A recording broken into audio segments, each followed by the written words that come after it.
If fantasy and romance are what you seek, featuring heroines who aren't quite so meek, with book talk and Instagram full of deceit, simply listen to our podcast, Our Picks of the Week. All right. Hello, readers. Welcome to our first pick of the week after our somewhat long break. Mm-hmm. It was our summer vacation. It was much needed, and now we are so far ahead in our reading plan. It feels very, very nice. Oh, yeah. But I picked up, it's been around for a little while. Everyone recommends this, but a lot of people hate it. It's controversial. It's divisive. So this is Emily Wilde's Encyclopaedia of Faeries by Heather Fawcett. Caveat, I'm not done with it. I'm 30-ish% of the way through, but I'm committed. It's a bit of a slow read, and it's very different in style, so I can see why it would turn off a lot of people. It's written in first person, but it very much opens in the sense that it's a professor academic style, relaying her personal notes. Oh, but interesting. The author was very clever because she opens very strongly with that style, let me tell you a story, or let me tell you about my journeys to XYZ, and it feels like you're reading like a thesis. Like a memoir? In first person. But then it slowly slides into a very traditional first person narrative. And so I'm like, oh, that's how you okay, I'm going to be a little different, and then I'm going to make you comfortable, and then kind of transition into this more relatable first person style.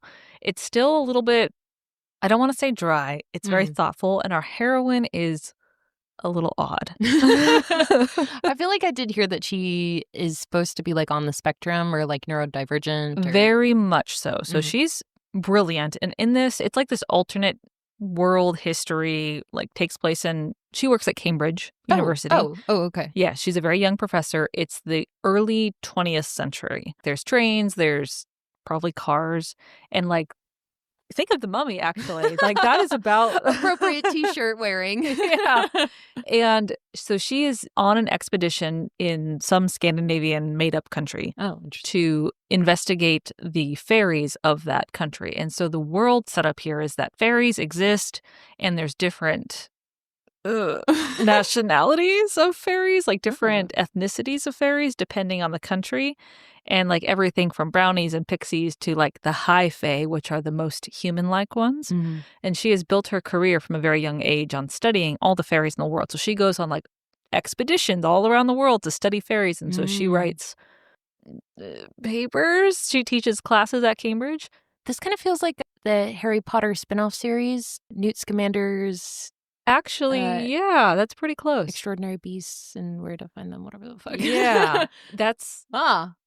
Okay, there you go. If you like that, you'll probably like this. Interesting. But she is very much a intellectual, lives in her head, does not like people, and makes no pretense of liking people. Oh, damn. So she's like, you are interfering with my work. I am moving along. And it's interesting the way that she is written, because it's done so well in the sense that you are in her head and you understand that she is fucking up these social interactions. So she goes to this village and she's like, I'm gonna go to bed now. I don't have any interest in going to your tavern to socialize. And in her head, you hear her be like, okay, I don't have friends, and that's okay, and I don't want to talk to them. Why would I want to talk to them? Oh. And it's kind of relatable, honestly. I was about to say, I feel that. And I'm well, but, I think most people have to force themselves to, do those uncomfortable social engagements, and she just does not. She's like, all right, no one's going to like me anyway, so why should I bother? So... Wow, that's fair. But I can see why it would turn off some readers if you can't relate to that mindset or that kind of character. But she has this coworker, enter our love interest here. Oh, okay, nice. Yeah. So his name is Wendell Brambleby. And he is this rock star academic. He's a couple years older than her. She describes him as her only friend, but only because he describes himself as her only friend. Oh, no. And he has forced their friendship, their academic partnership on her. And she's like, okay, well, fine, whatever. I'll just deal with it. He doesn't talk to me when I'm eating. So yeah, we can hang out. We can be friends. Aww. And so they have a bit of an academic rivalry, but he's also looking out for her. So she gets to her first expedition site and it's bad. She's in this rundown cabin. She doesn't know how to build a fire. The locals really don't like her because she's pissed them off right at the start. And so she's freezing. She's got a really cool dog that goes with her everywhere. So okay, cool. I'm on board now. And she gets a letter on like her first week living in this cabin, and she's like starving and cold. Oh and my she's God. like, I don't know what I'm going to do. I have to be here for 3 months, but like, it's fine. I'll make it work. And it's a letter from Wendell, who's like, my dear Emily, I suspect that you are not having a great time. I worry for you, my dear.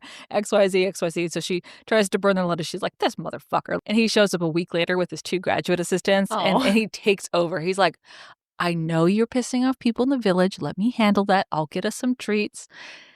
It's so delightful. It's a very, like, you can tell when you open and you start reading this, it's going to be a very slow burn. And I think it's pretty clean. It's not a lot of spice in this one. I do feel like I've heard that too. Yeah. So definitely one of my, like, style picks. Yeah. The not huge spoiler, because you find out, obviously, in the first 30% that Emma, whatever she goes by, has long suspected that Wendell Brambleby is a high fae, like living in disguise in the human realm. Ho, ho, ho. Yeah, and you're like, obviously, because that's a great plot setup. And so she suspected it, so it's not really like a dangle you find out is exciting thing. So I'm wondering what the actual plot kicker is, right? Because that would be normally, you build the romantic tension and, oh my gosh, I'm a prince of the high court. But that's not it, because they discover this and get confirmation right away. So there's something else going on, and I can't wait to see what it is. Interesting. I don't even know where you could take that. Yeah. And there's some interesting, like, side stories where she's investigating fairies who are causing mischief in the village and changeling childs and stuff. So if you are more interested in the, like, fairies, obviously, but also the world building and kind of that more historical fantasy setting, this is for you. And if you like your neurodivergent heroines who are a little awkward, definitely read this. For you. Also for you. Definitely check this one out. Like Extraordinary Attorney Woo. I know you like that one. Yeah. I'd say she's the sweeter, softer version. Okay. This one is smart as a whip, doesn't give a fuck, and is just wanting to get her work done. Oh, this giving me like Bones vibes too.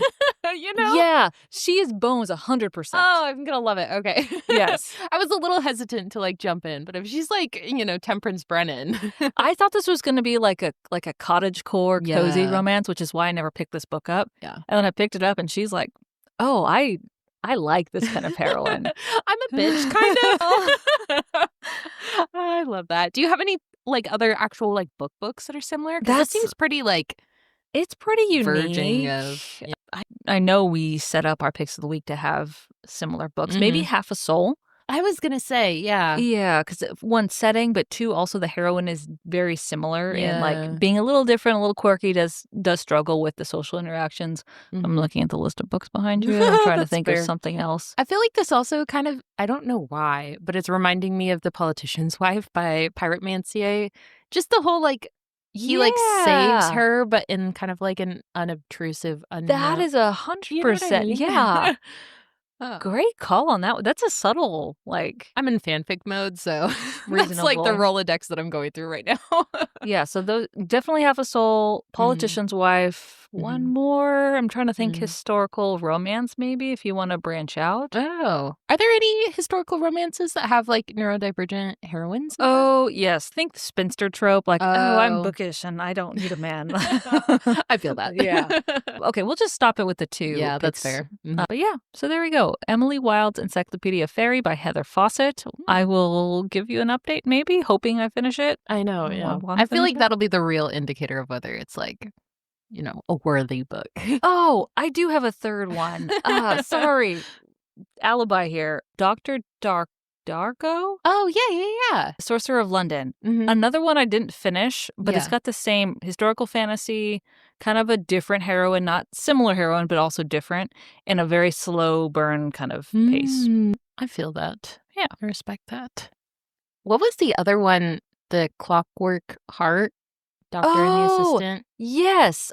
God, Prince of Hearts, right? Oh. Yeah, that's because I downloaded it at your recommendation, and then I was like, wait a second, this feels a little bit similar to that one, too. All right, so now we have 4. Okay. There you go. Prince of Hearts. More than... yeah.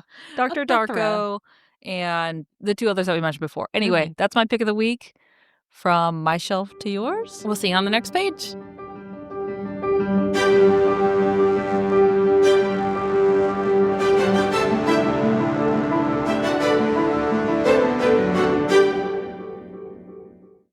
Hi, readers. Like what you've been hearing? Check out the Spice Archive at notanotherheroine.com to see all of our reviews and ratings. And if you'd like to support our growing library, find us on Patreon and get access to exclusive bonus content. If you'd like to just listen, we post new episodes every Monday and Wednesday on Spotify, Apple, and Amazon. Thanks for listening.